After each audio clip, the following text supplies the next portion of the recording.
When you get finished with china, I don't mind, I'm up. and glasses, and towels, and sheets, and things like that, you've spent more than $1 million.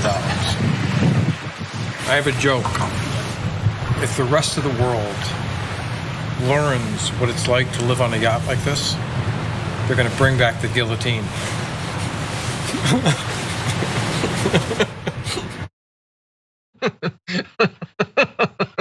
If they find out that we have ungodly wealth and we live lives beyond the wildest dreams of the emperors of old, the peasants might rise up.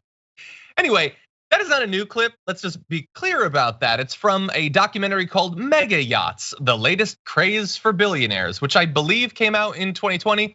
But thankfully, the subreddit Late Stage Capitalism is spreading it once again because while the super yachts were the latest craze back when the documentary came out, they're becoming even more common these days. In fact, like the supply chain issues that are affecting so many people, it's affecting the wealthy too. There's actually a supply crunch and crew shortage for creating super yachts.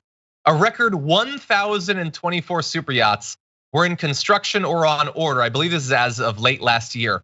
It was up a quarter from just 1 year prior. This is in the midst of the pandemic. Like gas prices are surging, people are losing their homes.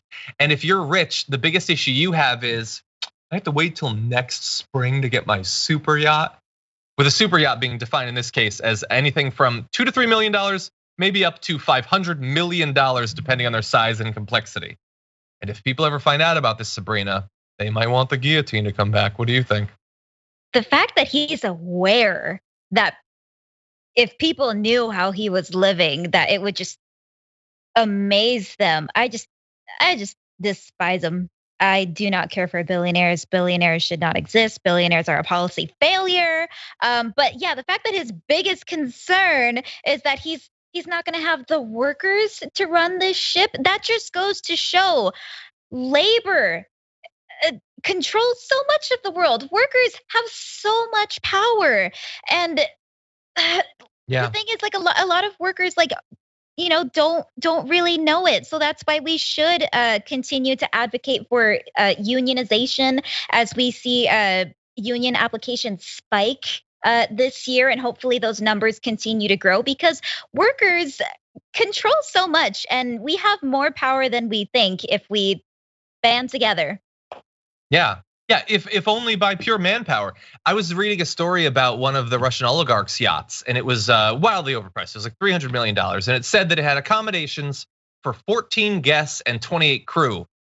You outnumber them 2 to 1, man. That's your yacht. You just don't know it yet. I'm kidding. Obviously, don't do that. But like we're suffering, and we're kept distracted by, like, did you know there's trends, people? And meanwhile, the total length of super yachts scheduled to be delivered by 2026 would stretch 24 miles long. 24 straight miles of some of the most overpriced water palaces ever created. And why? Because they largely they literally can't find things to spend money on. Like there's just not enough to spend money on.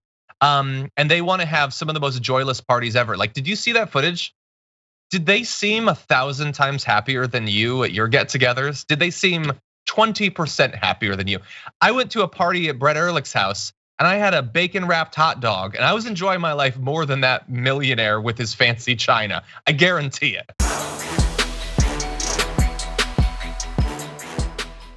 For more political news breakdowns, interviews, stories of activism, and me trying my hardest to care about the occasional big celebrity news story, subscribe to our YouTube channel at youtube.com/The Damage Report. And you can ring the bell wherever it is so you don't miss anything.